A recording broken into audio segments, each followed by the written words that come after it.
Apa penghalang pertama? Dunia. Yang kedua, al-khalqu, orang-orang sekitaran kita. Makhluk, kawan, orang dekat. Siapa yang paling dekat ke kita? Itulah keluarga kita. Istri, anak, suami, istri.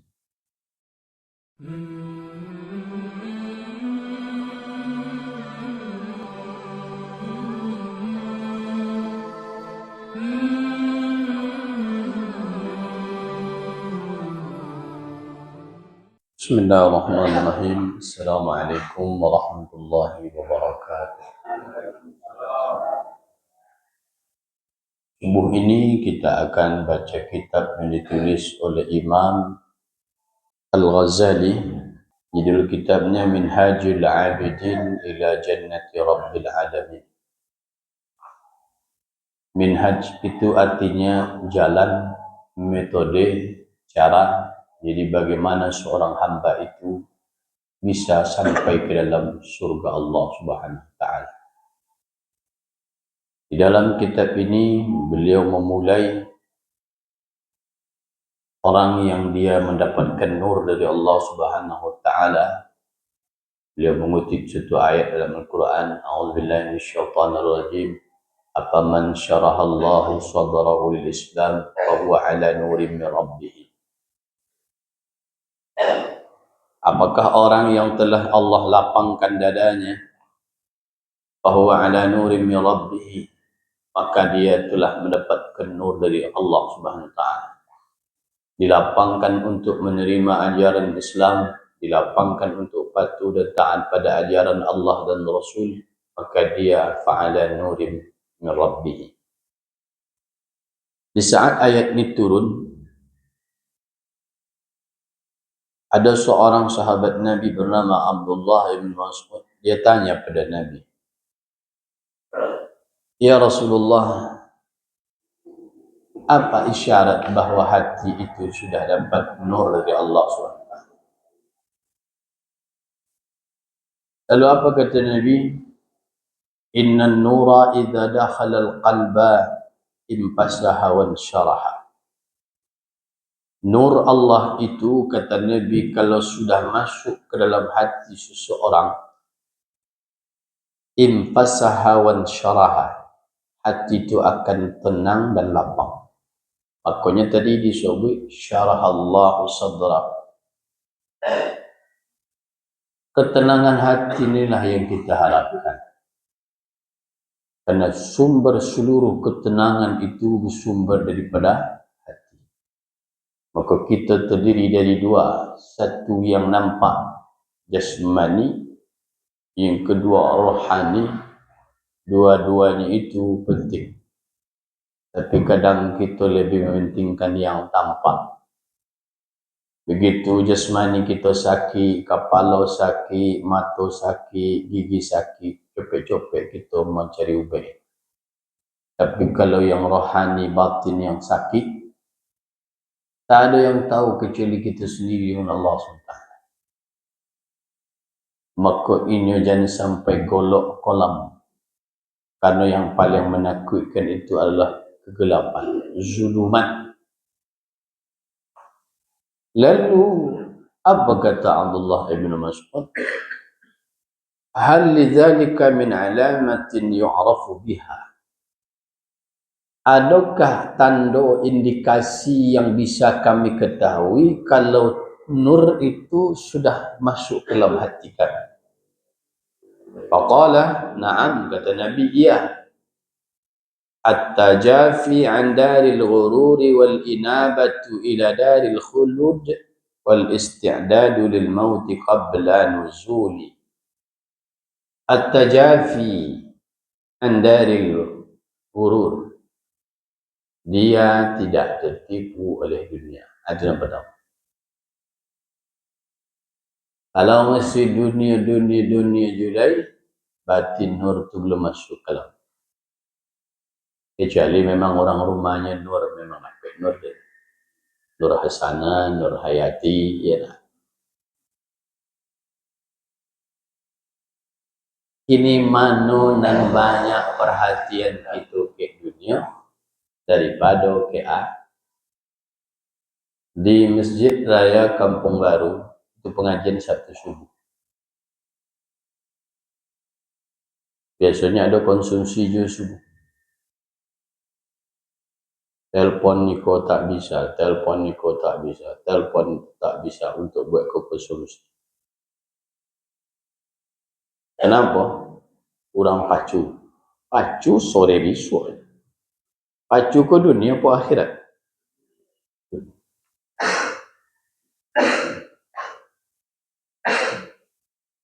Telpon nombor dek Masjid Usang di Koto Sentayo. Jumat pekan kedua. Ustaz, awak nak ngaji dah. Kurang pacu. Dan pacu tadi sorak. Ambo teman. Sampai bilo kan cendoko. Ya lah. Ambo lah risau-risau cuma sebab ambo lah lambek dia kita tahu dek Pak Padli. Ngaji ke tak? Ke tak ngaji gak go je kan? Janjian tiba lo masuk SMS. Nak ngaji lo Ustaz pacu. Allah sama penyakit menyetik.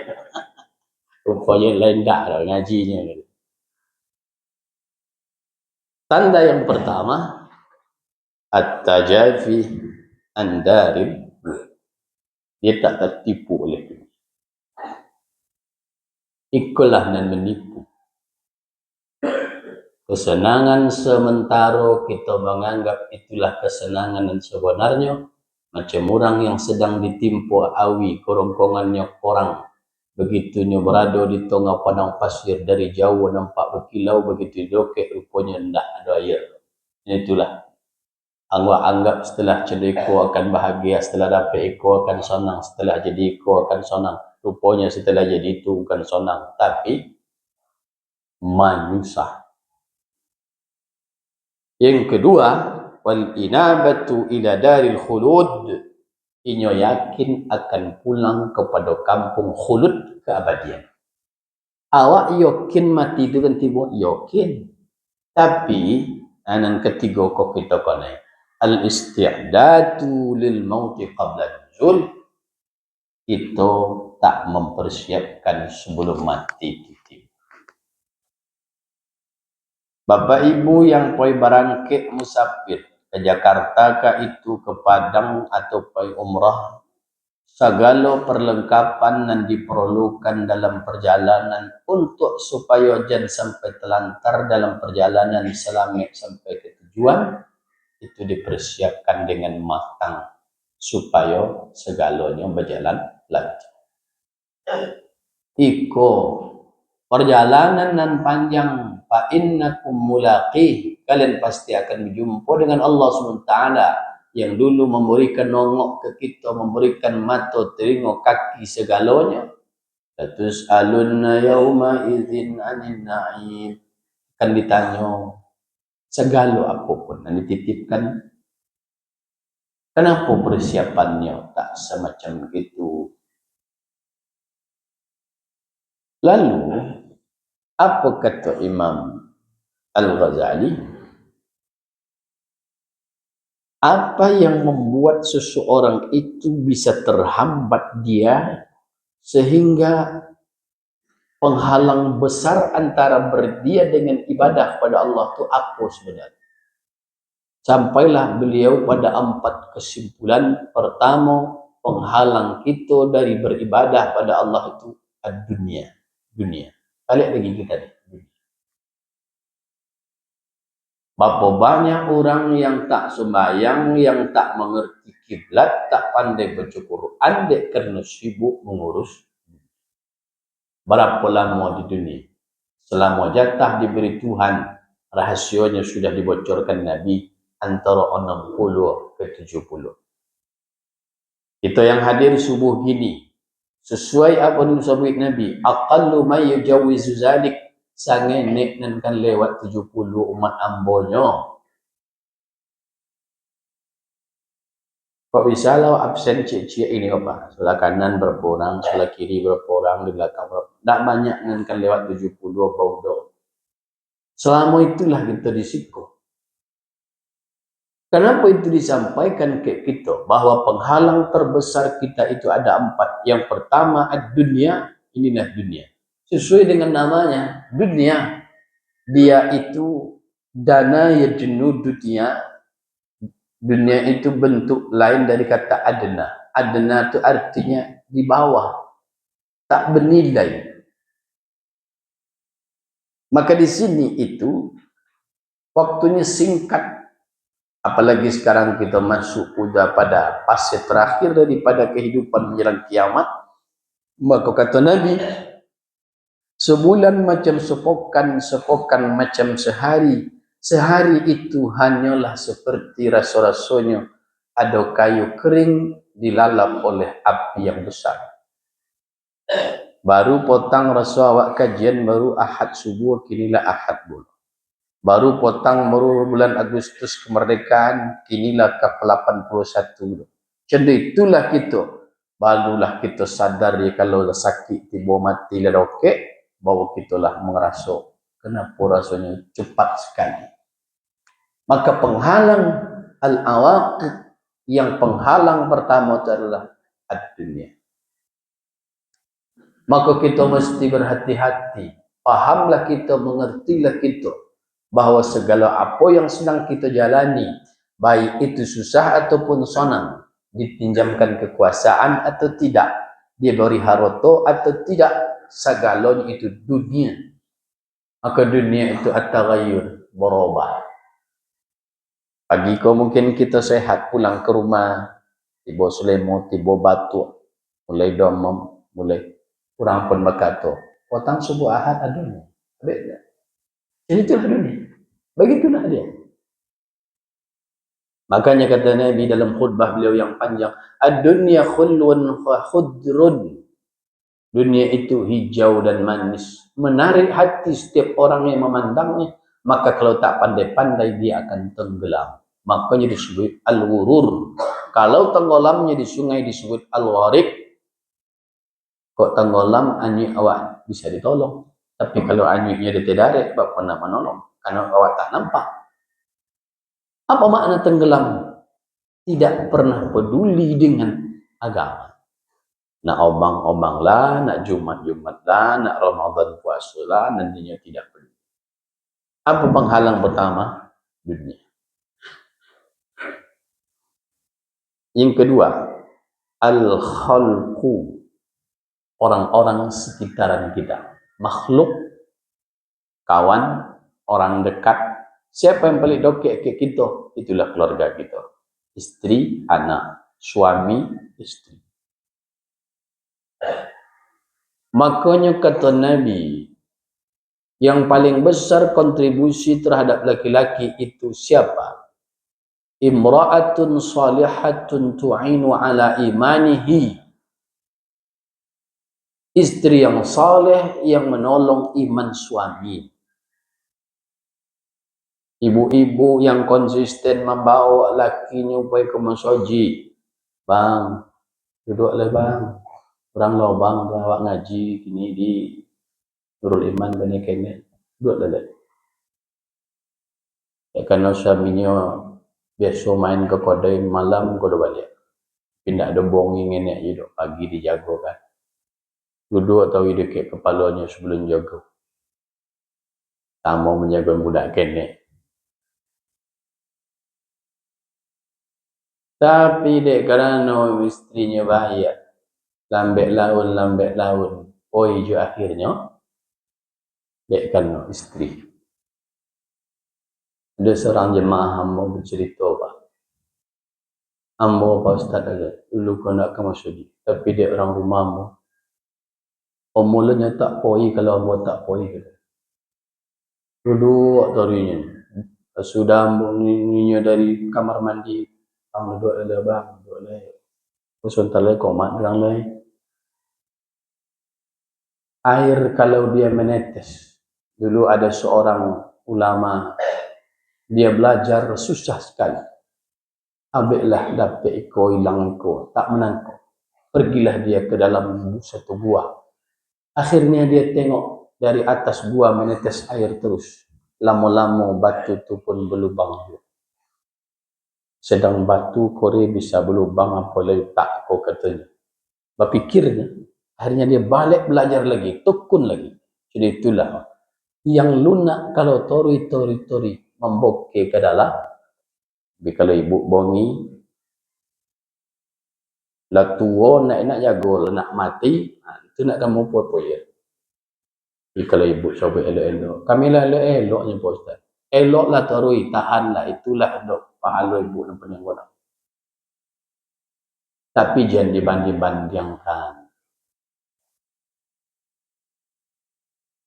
Tojik lah lebang, cu tengok lebang sianu tu dengan lakinya. Oh, badomba itu subuh.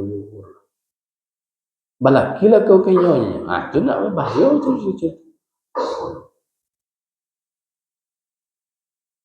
Jadi penghalang kedua, al-khalal.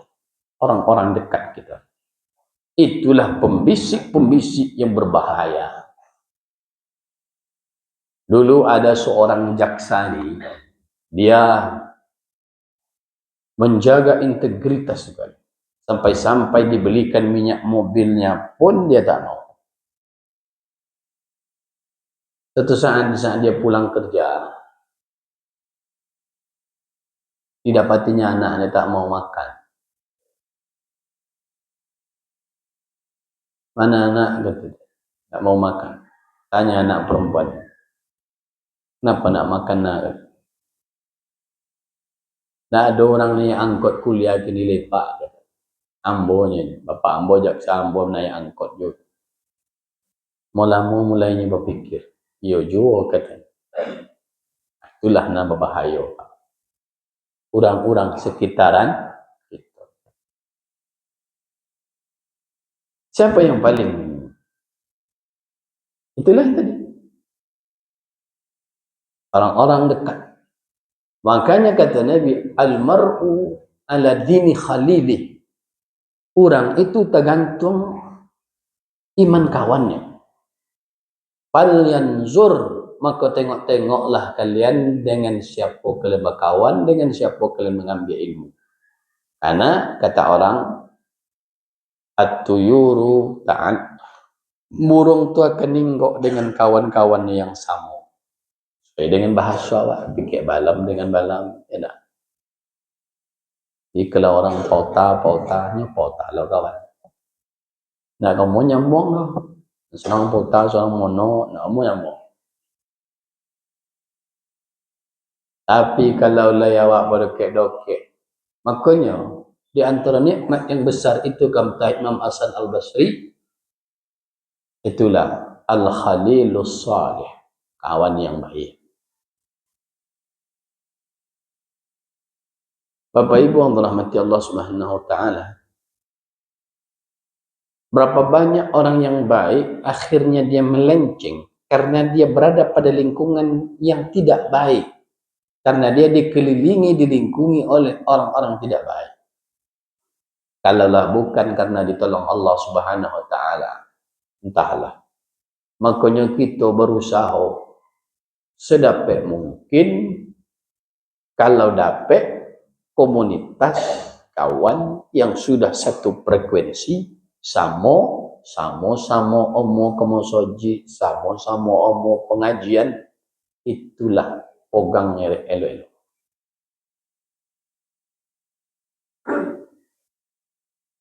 Karena kita berkawan bukanlah sampai di siko saja. Berakhir nanti dalam surga Allah Subhanahu wa taala, maka ada orang yang inyo dapat masuk ke dalam surga Allah bukan karena amalnya, tapi karena amal kawan inyo. Diceritakan oleh beliau Imam Hasan Al-Basri, ada orang yang dia suatu ketika dimasuk dalam surga. Karena kita masuk dalam surga itu, kemarin kita sudah bahas dalam surat Al-Waqi'ah. Allah akan tanya ke kita, apa yang kurang? Apa yang kurang? Ibarat orang yang pergi ke sebuah hotel yang mewah sekali, maka pelayan hotel akan berkata, Pak, kalau ada yang kurang, Pak, tanya. Kiranya gitu juga Allah tanya ke kita, apa yang kurang? Lalu orang ini akan berkata, kata Imam Hasan Al-Basri, ambo teringik kau nambo ya Allah itu. Dulu kami sama-sama di dunia. Habisnya nak ada sikap. Maka syafaat itu ada dua. Satu syafaat mengangkat dari neraka ke surga, ini yang agak lama. Satu syafaat yang memang dia tidak masuk sekali ke neraka, langsung ke surga. Di antaranya syafaat Quran. Maka masyhur dalam kitab Imam Ibn Katsir, di saat beliau menafsirkan surat Al-Muluk, surat Tabarak, dulu ada orang yang dia rajin baca surat Al-Muluk, tapi rupanya dia rajin juga dosa. Hafal dia surat Al-Muluk ni. Begitu dia mati, datang malaikat Munkar Nakir ingin mengazab dia. Maka surat Al-Muluk itu pun menjelma. Kata Imam Ibn Katsir, kamu tidak bisa memukul orang ini karena aku berada di dalam. Kita boleh nak menginjak Quran? Tidak boleh. Berarti kalau awak injak-injak orang yang hafal Quran, berarti sama awak menginjak maka malaikat itu terkena konstitusi juga, ada aturan juga. Dia balik lagi ke Allah. Ya Allah, yang ini protes. Katanya di dalam dirinya ada Al-Quran. Quran itu kalam aku, kata Allah. Maka ini dia dapat syafaat juga. Dan ada orang yang dia dapat syafaat. Kenapa? Karena berkawan dengan orang-orang yang baik. Nanti dia pun berkata, surga ini rasanya tak tenang Tuhan kalau tak ada kawan saya dulu masa di dunia. Itulah aku. Yang penghalang yang kedua ni, inilah yang banyak hal orang-orang sekitaran kita, orang dekat-dekat kita. Subhanakallahumma wa bihamdika asyhadu an la ilaha illa anta astaghfiruka wa atubu ilaik. Assalamualaikum warahmatullahi